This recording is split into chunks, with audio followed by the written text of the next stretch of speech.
Hi, it's Matt from Tubby Tarot again. Welcome to another Sunday Tarot review. Today we're going to be doing the African American Tarot, and this is a deck by Le Scarabeo. It's a very interesting deck in that it combines both African mythology as well as American African history. It is by Jamel R. and Thomas Davis.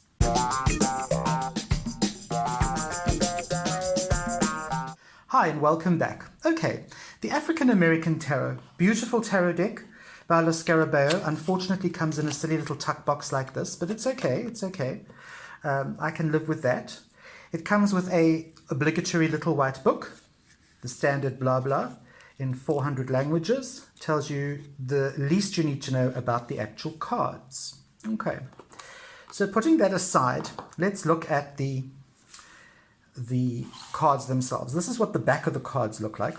Nice sort of zebra print, kind of zebra pattern. Cards are not very gloss, so you can actually read outside with them. All right.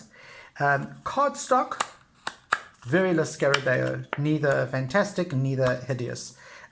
It's pretty damn standard fare. Because of that, the cards do tend to shuffle quite nicely, which is something that I do like. All right. This is the major arcana, okay? I'm going to go through the majors with you so you can get a feel for this deck. So it's got the picture and it's got this little bit of wood at the bottom with the number of the major. There is the Fool. As you can see, it's beautifully done.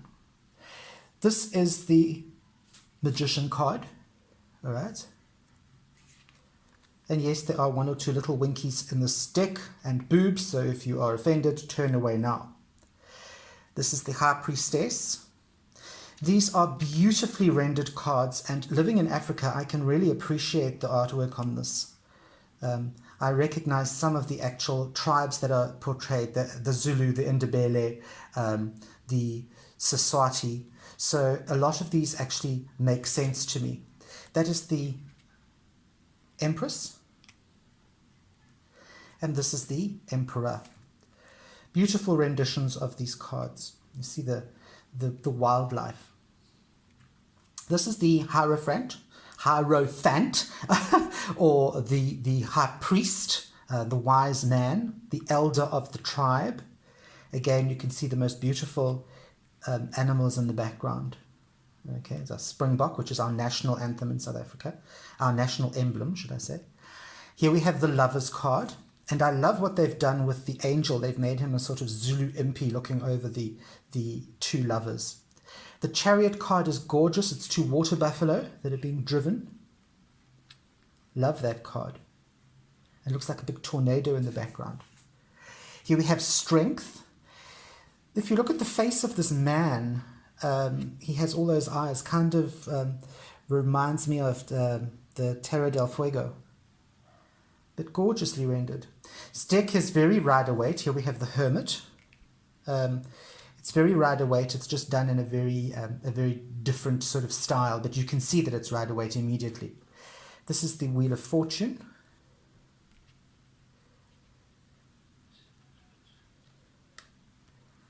Here we have the Justice card, dealing justice with his bow and arrow.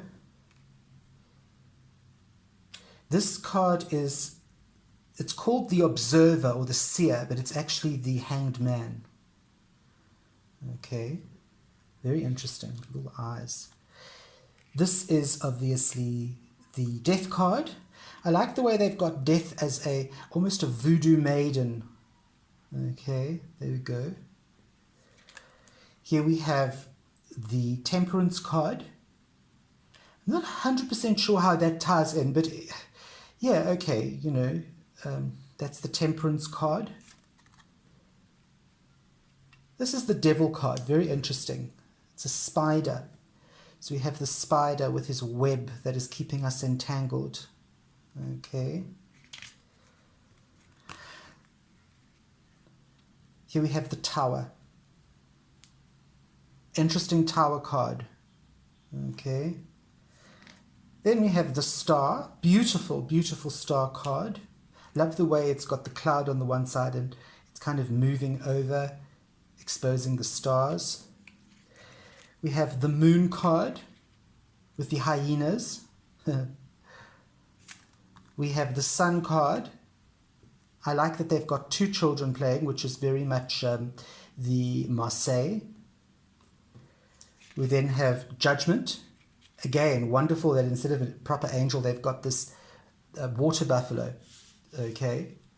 And then, of course, we have the World card. Almost looks like if you look very quickly, it looks like a genie, but it's actually not. It's actually a Zulu man with the world with his snake. And it's very Rider-Waite. Now, I quickly want to show you. So that's the majors.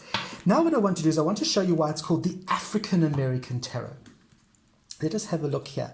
I'm not going to show you all of these. I'm just going to show you a few. I'm just going to put that book aside. Now, in the minor arcana, okay, you have, let's focus here. You have the Africa represented by the African symbology. And then in the back, you have a American, what would the word be? An American association. So here you have jazz. Black people bringing jazz to America, the jazz music. Here we have the Five of Cups. We have this kind of dinosaur beast kind of thing. And then you have the Civil War in the background. So each of these Zulu or African or ethnic cards has been related to a happening or a person in American history. That's kind of Ella Fitzgerald kind of thing in the background there.